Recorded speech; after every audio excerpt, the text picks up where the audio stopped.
have a new sheriff in town. Dan, nice to have you. You actually have been in town, but you're now our Washington County Sheriff, Dan Starry, and congratulations on that. Please tell our viewers about your background. Absolutely. So I've been with the Sheriff's Office now for 24 years. I've done just about everything with that. I was hired by Jim Trudeau back in 1993, and I was a Montemita contract patrol officer. Did that for many years, and then I had the opportunity to become a DARE officer, drug abuse resistance education. So I went into the Montemita School District for that. And then I taught 5th grade, and then I went to junior high training, and so I became a DARE officer for the middle school there as well. Did that for about 5 years. Became a canine officer with my companion Smokey, and we were out on the road, searching for the bad guys, and did that for numerous years. I was promoted to sergeant and then commander. Then I was appointed to chief deputy in 2010, and then now I'm the sheriff. So, yeah. That's super. Tell me about Smokey, because I have I really love your colleagues, your four-legged colleagues, and they work super hard. And I mentioned to you that I wish they wore badges. Now, of course, I never steering. Do they have a badge on? But you said they did. And tell them what happened to Smokey and what you've done to honor Smokey. Absolutely. So I got Canine Smokey. I went to school over in St. Paul in 2000.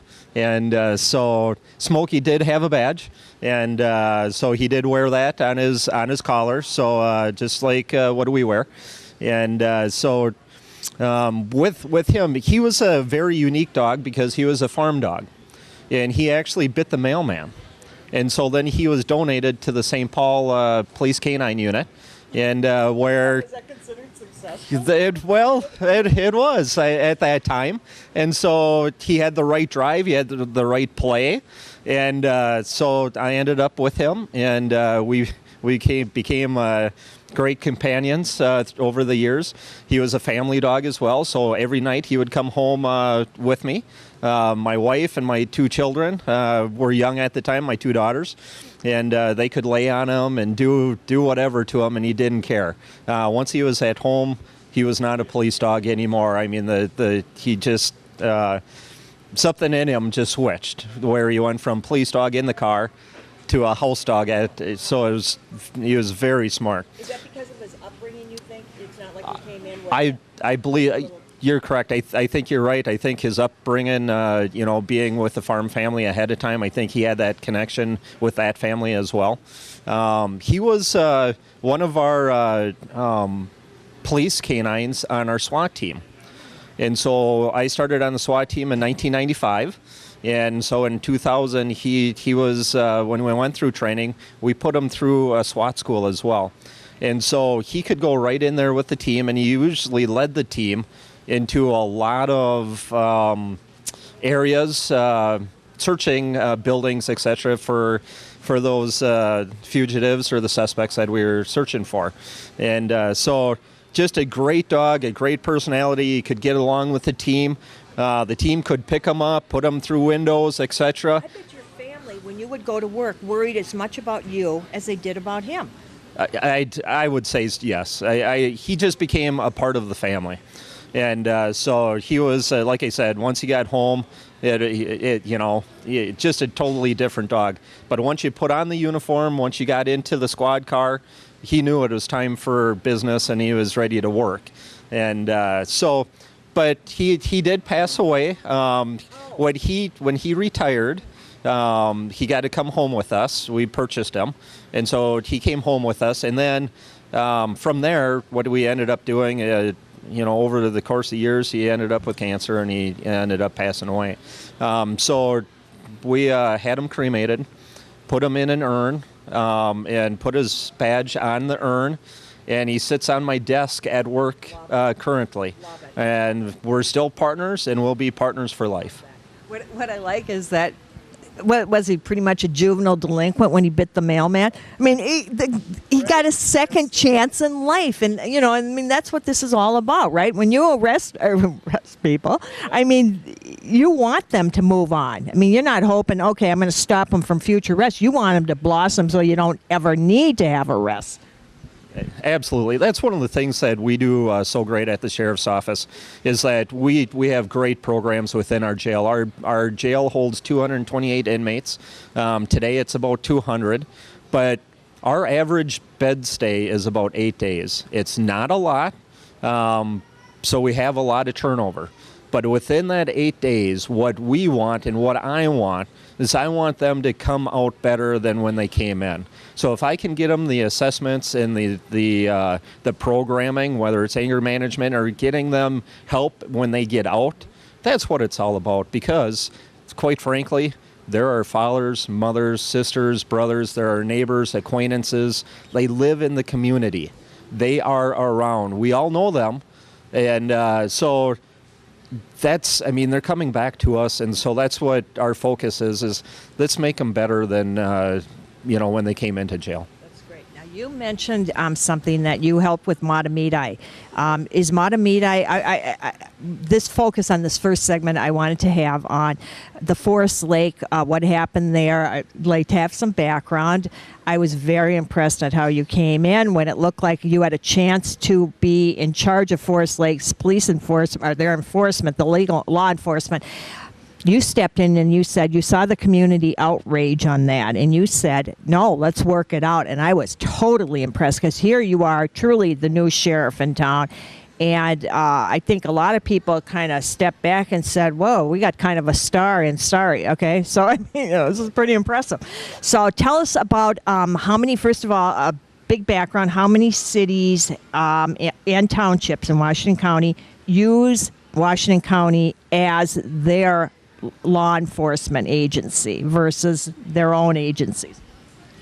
So I'll quick go through them if that's fine. So up on the north half, we certainly have Scandia, we have May Township, and then we have Hugo.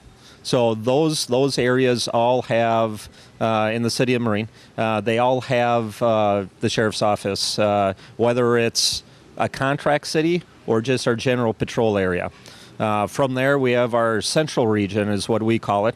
So we have the city of Grant, we have Delwood, we have Willerny, we have Birchwood, Pine Springs. No, I'm missing. It's Delwood, Willerny, and Matamidi and Birchwood. Those are the four. Grant. We have Stillwater Township there. And then we move on to Lake Elmo in Landfall. And then we have West Lakeland and Baytown Township. And then on the south end, we have the five communities. We have Afton. We have Lakeland. We have Lakeland Shores, St. Croix Beach, and St. Mary's Point. And then we have Denmark Township. So altogether, we have a large chunk of the Washington County area. Our newest contract, besides Landfall and Birchwood, is the city of Newport. And that there was some controversy with that as well, coming up and through. However, I think the controversy was more about the police department than anything else. The city of Forest Lake was a little bit different. Tell me how that all came to be. I mean, how long has this been brewing, and when did they make the decisions? And then the community, you must have been hit with emails and phone calls and that. It's certainly the community. We saw it. I know there's a lot of signs during it when former Sheriff Hutton was involved with it as well, but there was a lot of signs saying, "Where's the sheriff?" And I wanted the community to know we were watching. Every council meeting, everything that was going on up there, we were attuned to. Mm-hmm. There wasn't a council meeting that I did not watch. I made sure to do that because that's something that's very important. And I actually admired that you weren't physically present, because so they could do their work through their issue. So did you purposely or intentionally make that decision not to have physical presence, like we're the takeover group here? Right, and we're still your sheriff, right? We still we still have a responsibility to the citizens of Washington County, and certainly Forest Lake is part of that.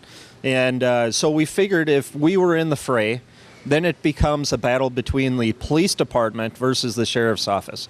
We have always said that Forest Lake Police Department is a very professional organization. And we've always said that. We've got that. We made sure that everyone knew that. And so I think that was one of those things that stands out to me, is that there was a purpose behind it. We wanted to make sure that the citizens had their voice and the community could rally behind the police department. And I know a lot of people were upset, and we heard about that through emails and phone calls. Sure. And signs, for that matter, is where's the sheriff? That was truly something that was planned, that we weren't going to go up there and we weren't going to speak because we felt that we didn't want that rift between the police department and the sheriff's office. So that's why we weren't up there. Very good, but you were on top of it. And was the momentum getting worse? I mean, could you just feel was it getting worse, or had it settled by the time you enter in? No, I think during it all, obviously the momentum kept, the controversy kept. You're watching closer than all of us. Absolutely. Media reports. Absolutely. Every day, and yeah. Yes, and so I think that was brewing. But when I took over as sheriff, I wanted to make sure. What month? That was in May. Okay. And so when I took over as sheriff and I saw that, and I watched it, I knew the right thing to do in my heart. Yeah, and that's what it really comes down to. And my motto always has been is to do the right thing. And when I looked at it, when I talked to the citizens, when I talked to everyone involved, I knew what I had to do. It may not have been a popular choice for some, but at the same time, I knew what the right thing was for the community. To be honest with you, first off. You're correct. It was probably shocking as well. But I knew from my heart, I'm always that one that I'm going to think that way, and I have to think that way. Okay, so tell, for viewers who aren't familiar, because you'll have a lot of Forest Lake, but you have a lot of non-Forest Lake viewers, what occurred right towards the end? Did it look like there was going to be a decision? You were going to get it. I mean, you were going to be taking over the law enforcement piece for Forest Lake. What was going to happen to those policemen? That was a big concern. It's kind of like I need them to see, you got to see it way deeper than we did, who were just reading from, in my case, Stillwater, reading a report every few days, and it seemed like about every other day, but in the newspaper. So if you can give me how it felt there and what was coming down and when you decided, got to get in, got to stop it. Well, obviously, by watching all the city council meetings, watching what was printed in the papers, the editorials, all your emails, the emails and the phone calls, and watching what was occurring on the TV and the news. But I went up, and not a lot of people know this, but I went up and I spoke with I called the day after the council decided to go with the sheriff's office. I watched that meeting as well. But I called up Rick Peterson, the police chief, and I was like, I need to come up there, and I need to speak with the officers. And you know why you were coming? I told them that, first of all, that I wanted to make sure that I got in front of them, but at least introduce them to me as well. And if they had any questions about what the sheriff's office is, that I could face-to-face answer their questions. I'm not a guy that's going to shy away. I'm not going to have a third person speak for me. So I wanted to make sure the officers and their staff, I wanted to know that I care. Sheriff Dan, was this official now, or did it look like the votes were going to be there? Had it been officially declared that you were going to be the new, some people consider it takeover, but where was it at that point where you decided to contact the police chief? I do believe that was right at that time. So with that, what we ended up doing is I met with them and certainly answered their questions. A lot of those officers I've worked with many years. 24 years with the sheriff's office, and being on the SWAT team. I was in narcotics unit, so I worked with many of the Forest Lake officers, and a couple of them actually worked for us at the sheriff's office previously. But so with that, I wanted to make sure that I got it up there and I could answer their questions. I knew what I was going to do, and however, I couldn't say that at the time. And so with that being said, I still had to check a few things out as I want. And so those things were confirmed. I was, I called up our commissioner. I called up their union. I called up the police chief.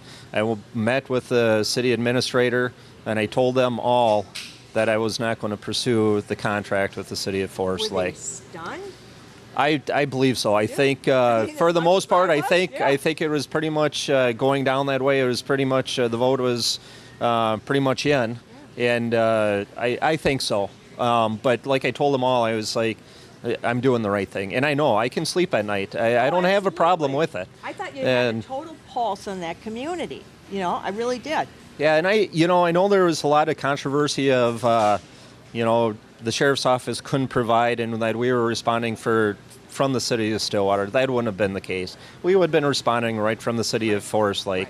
Right. But ultimately, like I said, when I looked at everything, I listened to everyone and saw what it all entailed, I knew I had to make the right choice for the community, but for the sheriff's office as well. Wow, your relationship with Forest Lake, I mean, and you, as you say, you knew several of the officers. It's got to be really very close now. I mean, because they, you did something that they didn't expect. So, I mean, that must feel really like they trust you. Yeah, it's one of those things. I certainly have had the phone calls, and I've certainly had the meetings with them as well. And you're right. I mean, as far as the trust, I think we've always had it. I think this may have been wavering, right, in the background. What's going to happen to us, what's going to happen to our jobs. But at this point, I mean, again, all I can say about it is the right thing to do, and I knew that. And at the end of the day, I can sleep very well. That's nice. Tell me, when does the city decide, and I think I'll do a half-hour segment on this instead of doing a few 20 minutes. I want to know, when does the city decide it's too much, it's too expensive, we should see what Washington County's law enforcement sheriff's office can do for us? What are the determining factors? Well, I think for the most part, I think when they can't police themselves, when the money gets, when it's the budget, they can't afford a police department, and the costs continue to go up, whether it's wages, whether it's benefits, whether it's you need to add more personnel. And sometimes the city's budgets become, they're constrained. And they start hearing that from the public and their constituents. And I think that's when the talk usually starts, is how can the sheriff's office do it for so much cheaper, but still give a really good product to the citizens that are in that area. When you say so much cheaper, I love this is good. You're interviewing me. When you say so much cheaper, what do you mean? How much? What are we talking? Well, I think every community is a little bit different.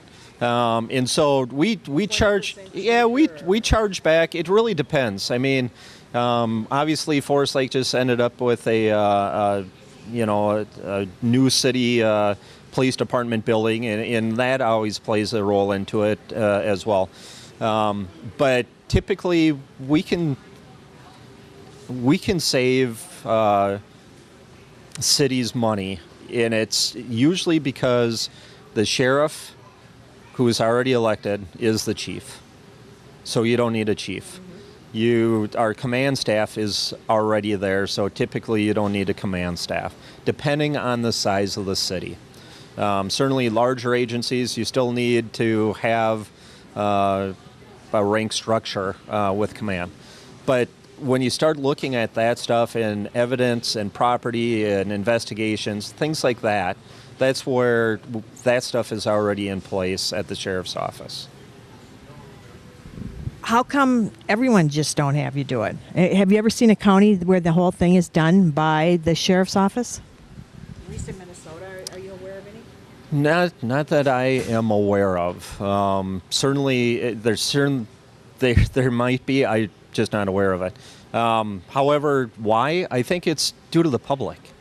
I think the public wants to be have that local control, and I think we heard that over and over up in the city of Forest Lake, where they like having their police chief, they like having their police department serving their citizens, and they pay extra for that. And I think that's where you see a lot of that is that's what they want, and that's okay.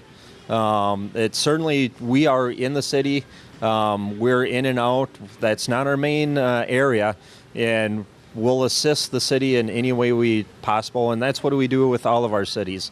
We certainly have our investigations team, our water parks and trails team that are out and about, making sure that the lakes and the rivers are safe. But you know, we have a specialty that we can also do contract cities, and so the cities that contract with us, they're very pleased. They're very happy with us. City of Hugo is, they're very pleased with the service that we provide, and we're happy to provide that. But is there, at least from a people standpoint, is there always a fear factor before they give up that what I would call local control? Have you felt that as the different townships and cities have asked Washington County to step in and take over that service? I think any time that you have someone that is looking at, or a city is looking at that has to be a concern for the citizens. That's one of those things that is usually right away. What's the response time? Do they provide the same service? And I think that's one of the things that they really, the cities, before they ask, they really have to dive into that and make sure that, their citizens want that, and are they okay with that? Because that's what we want as well. Going into a city, we certainly want to be an open and fair communication. Well, let's talk response time.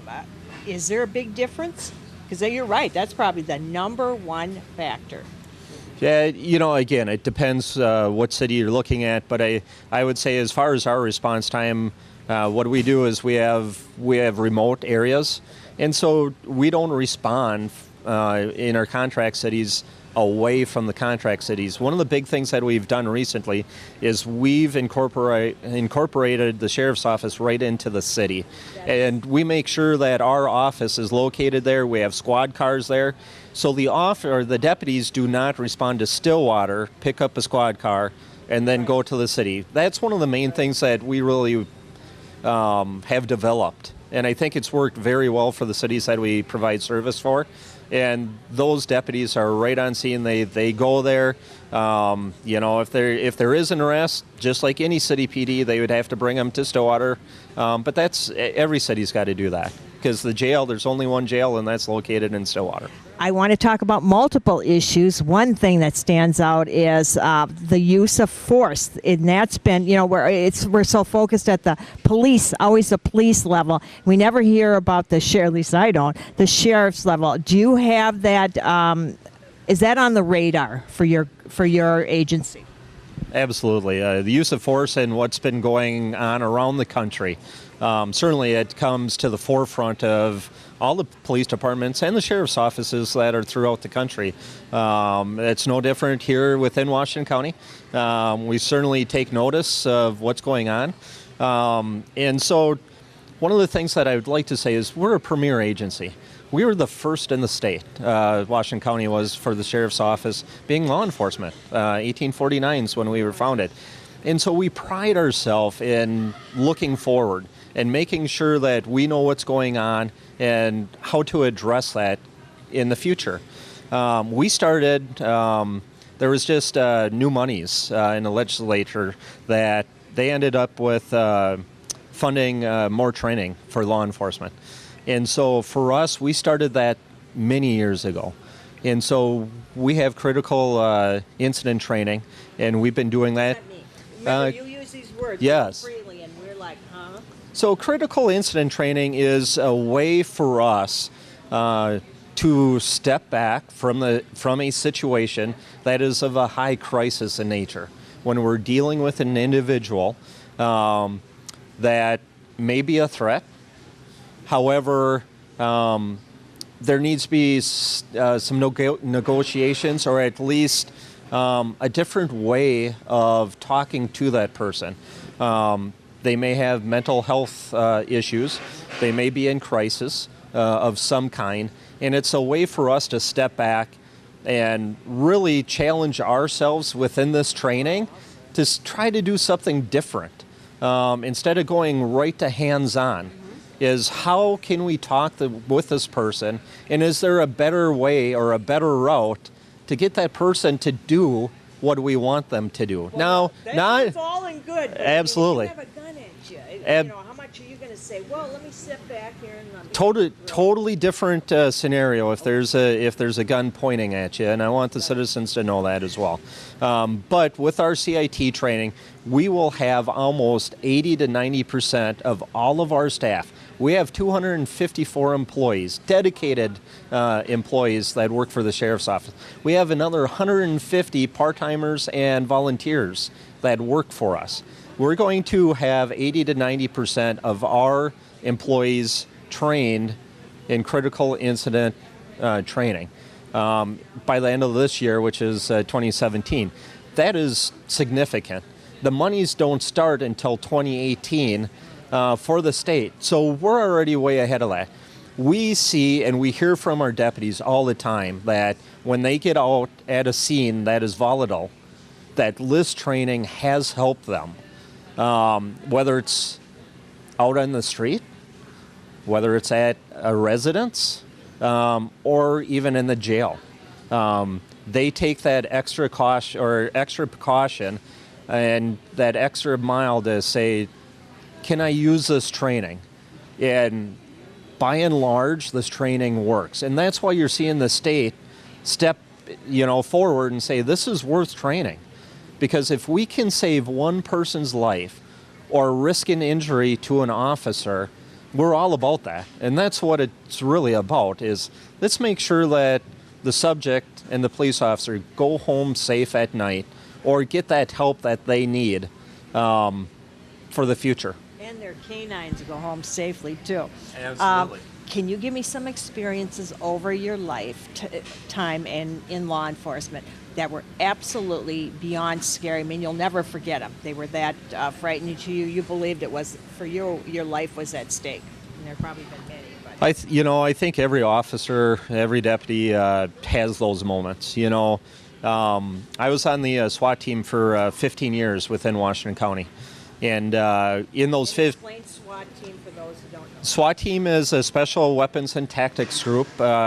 It's a group of individuals from agencies within Washington County, including the Sheriff's Office, where they are trained to go to those very high-risk situations, whether it's a hostage, whether it's a barricaded suspect where they may have a weapon.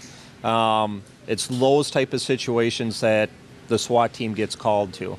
We have a tech team that's also part of that, so we have a robot.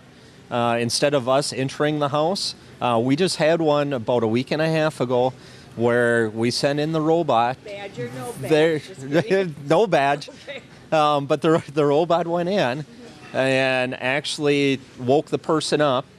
The person, we didn't know that the person was sleeping. However, we knew he had a shotgun and he had a handgun and that he was threatening people. Wow. Woke him up. That person actually came on out. Even though we were right outside the windows, Oh, my gosh. hailing him and everything else, right? I'm talking the perpetrator. Right. Like, whoa.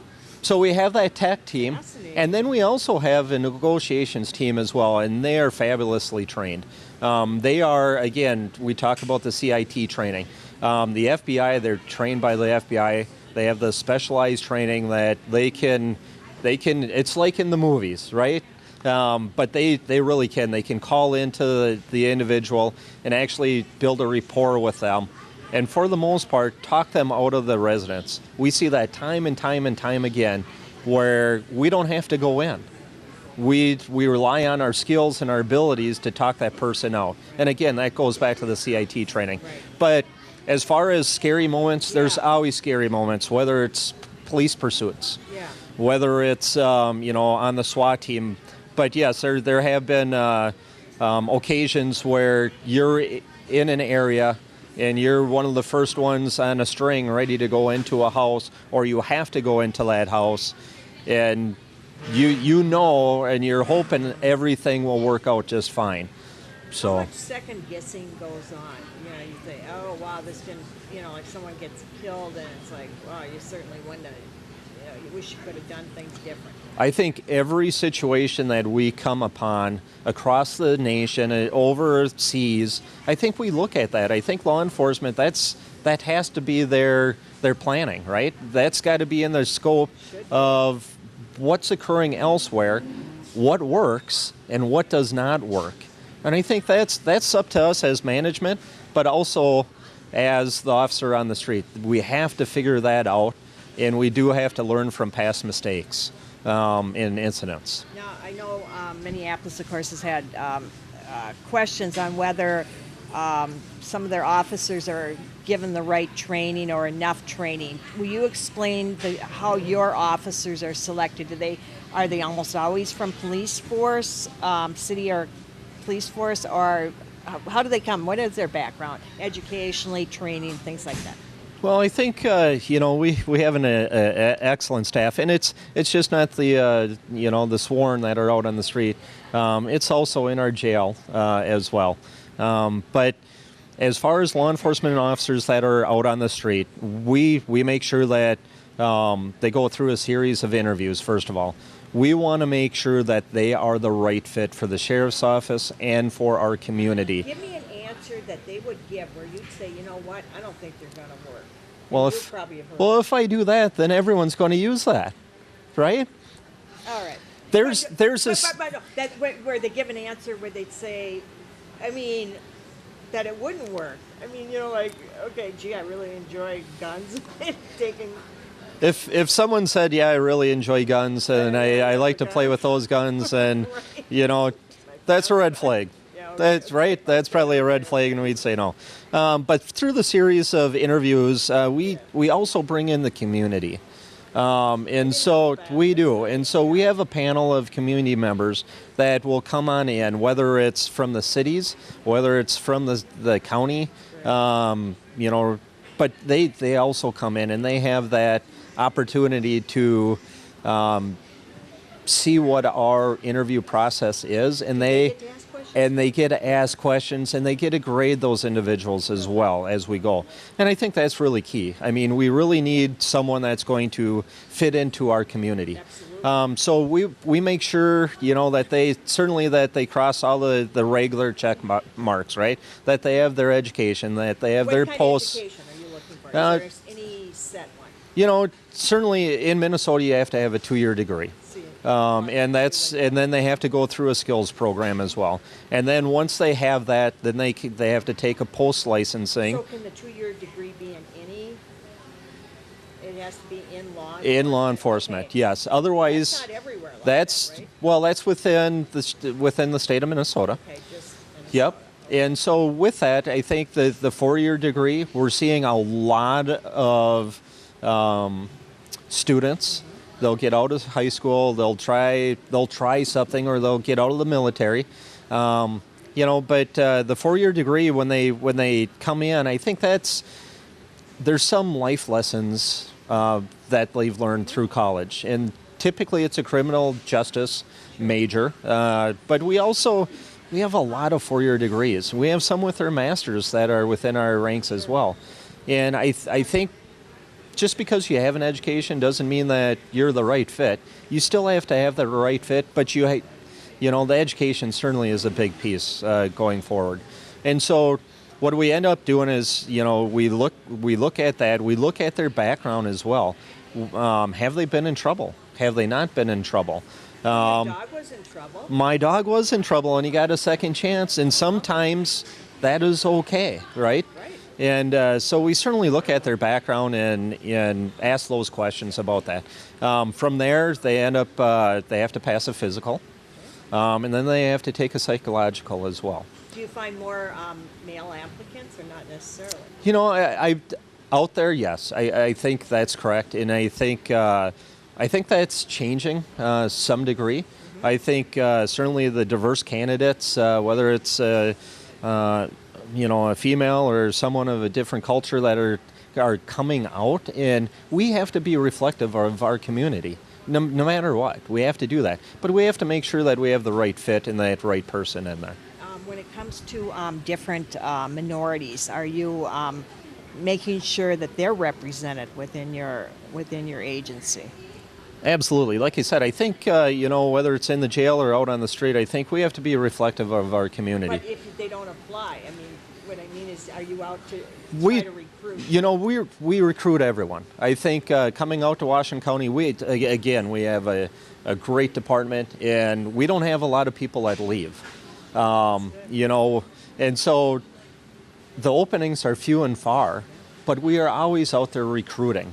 We're making sure that the candidates that are out there, we want to make sure that we find the best ones that fit the needs of our citizens, and that's what we do.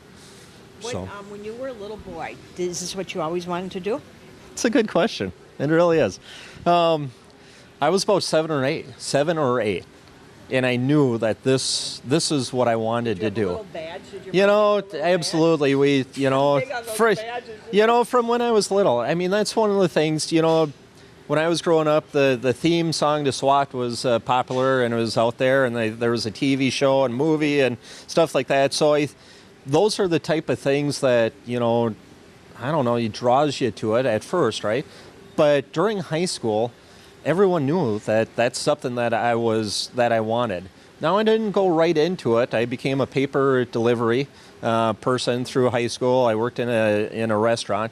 After school, I worked in a glass factory. I loaded glass. And so from there, I got into school, paid my own way through school, went to skills, and Washington County was my first job in law enforcement. And so I've been here 24 years. This is my community. Right. This is my county, and I'm very proud to represent them. Well, when Bill Hutton recommended that you be hired to the county commissioners, all of whom I know, was there anyone who said, you know what, we should really check, how they want to check on the outside, see if did you feel that at all? Or did he he seemed very confident, and of course he had a lot of exposure to you in your various areas that you worked for in law enforcement.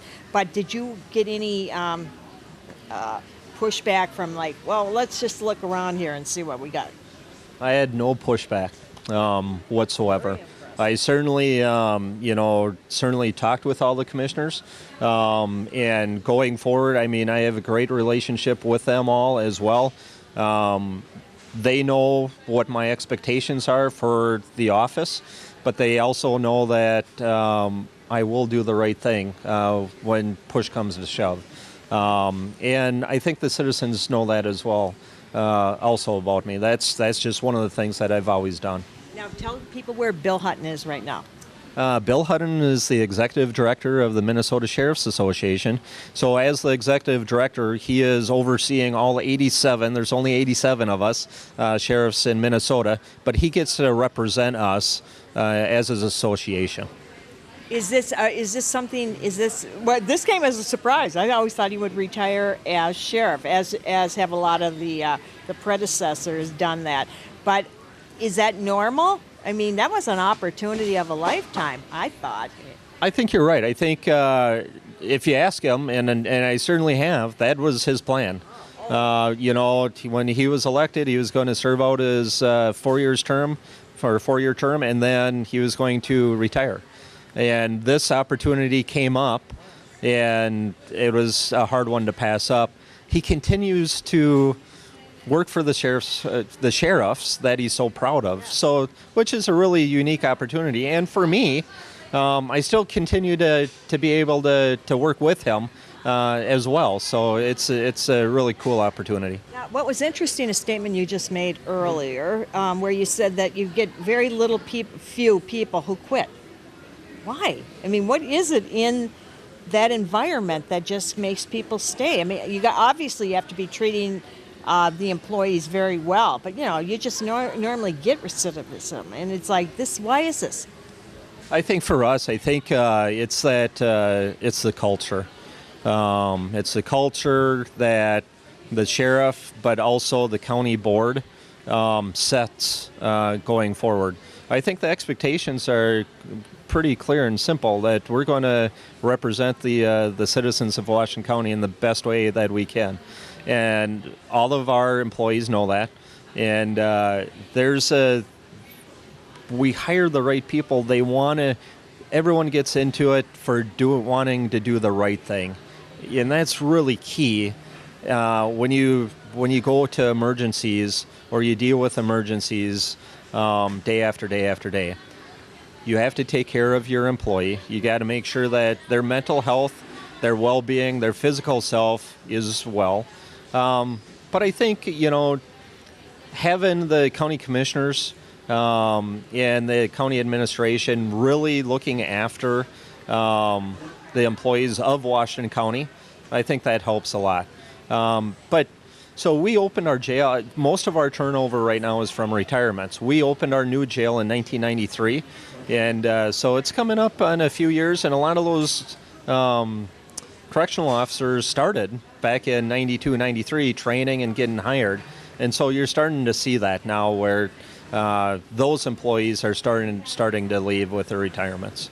In Dan Starry's head, is everything black and white? Why I ask is you use the term you're able to sleep at night. You knew what was the right thing to do. You knew in your heart how you handled Forest Lake was the right thing to do. Is there black and white, or is there gray in your head?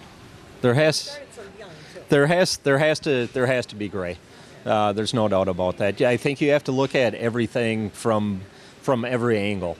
And in my head, I think there's it can't once I make my decision, that has to be the decision, because the citizens are counting that was the right decision, and it'll continue to be the right decision.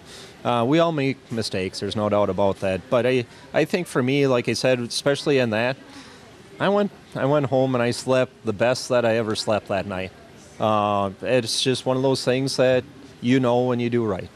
When you're out, and you've been here 24 years, when you're out, do you see people that you've dealt with in not the best ways? And what do they say to you? Are you got to be? I would be living in fear, to be honest with you. Do you live in fear with that type? Those people over the years, and a lot of years, and a lot of incidents. Being on the SWAT team, being in narcotics for the time that I did in juvenile investigation, I don't live in fear. Certainly, those that I see that I either arrested, they know that I treated them well, that I treated them with respect, even though they may have committed a crime. I see them not daily, but at least weekly. Oh, sure. Right? I mean, they're in our community, and so no, I got two beautiful daughters. One just graduated from college. The other one's in her third year in college. My beautiful wife, and I can walk down the street. I don't have that fear. Well, that's really neat. Yes. Tell me about the various aspects of law enforcement that you do. What are the divisions within Washington County? Sure. I have no idea. I mean, most of us don't. We know that the sheriff's office exists, and that's it. Yeah, and I think the most visible part is our squad cars out on the street, right? So absolutely. We certainly start there. We have our patrol division. And besides the contract cities and the general areas that we patrol, we also have certain segments within that. So it'd be like field training, or it'd be firearms range training, or it's our canine, right? Or those type of things that are within that. But our other departments, we have our jail, and that's pretty visible as well, located here in Stillwater. But it's one of those, it's really not seen, right? The building is there, but a lot of people don't know what's going on. Like I said, it's about 228 bed jail. We usually house right around 200 inmates, and our correctional officers are awesome. They do a great deal of programming, and the contact daily within the jail with these inmates. Again, being professional, treating them with respect. We don't get complaints out of the jail. It's very rare that we do, and for the most part, for the sheriff's office. Breakouts either, right? Absolutely. No, you don't. So we some would here, right? But with that, so we also have our court security. So we are the sheriff has to be in charge of court security, and so that's what we do. So we have quite a few deputies that are over there, and they're in the courtrooms, and they're doing the checkpoint as you go in. 4 years that you've been here. Yep. What changes? I mean, it was pretty loose before, right? I mean, I remember as a little kid coming. My dad was a prominent attorney. I'd come up and watch it. I don't remember and maybe it was there, and I just wasn't aware of it. But I don't remember the security part. But it has just life and changes just made it necessary to increase the security.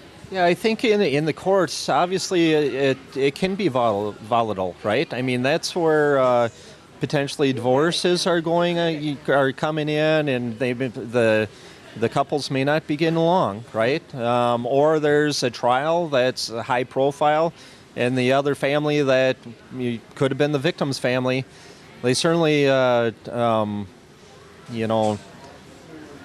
they want to make sure that justice is being done. And so I think that the whole area over the years, I think we've gotten better at watching that and responding to that and looking at the needs that are out there. We have counties from all over the state and out of state that will come to Washington County to see what procedures we have in place. The judges love it. They like the security. They like to know that the citizens that visit the courthouse are going to be safe, and that's our main goal with that. It's some definite secure. You're not a free for all at all. What's your favorite part of this job? You, a little boy, thinking about this. Is it everything you wanted and more? Yeah, absolutely. I think so. I think it's for me to. Can I first say we also have our special services division as well. And our investigations. I mean, absolutely. We got a couple, right? And so it's special services with records and with dispatch, 911. You call 911. Every 911 call that is within Washington County comes to Washington County Dispatch Center. So if you're up in Forest Lake, you're dialing 911. It comes to us, and then we dispatch Forest Lake. So with that, but growing up, I think this is what a dream job. Right? What a dream job. The way you talk, I mean, you can just see the passion and the enthusiasm. So that's why I can feel this in you. So it is. It's one of those things, my mom and I mean, we talked about it a long time ago. Yeah. And so just growing up, knowing what you want to do, and then achieving your goals and your dreams. And then to, again, back in 93 when Jim Trudeau hired me, it was one of those things that what a dream come true to come up here and work and serve the citizens, and then to progress through the agency how I did. And I got to do a lot of, I've had the pleasure and the opportunity to be able to do a lot of things within the sheriff's office. So to be sheriff now, it's very humbling. It really is. It's one of those things that I go home, I don't have a bad day. I am smiling. It's just one of those things that I'm very happy doing what I do and get to serve the citizens. Quite a bit. We provide an excellent service. But I do want to say as well as the city of Forest Lake, they have a professional police department, and I'm very proud of their police department. They do very well up there. As I say, from this interviewer's perspective, you are a star, Sheriff Starry. So thank you very much.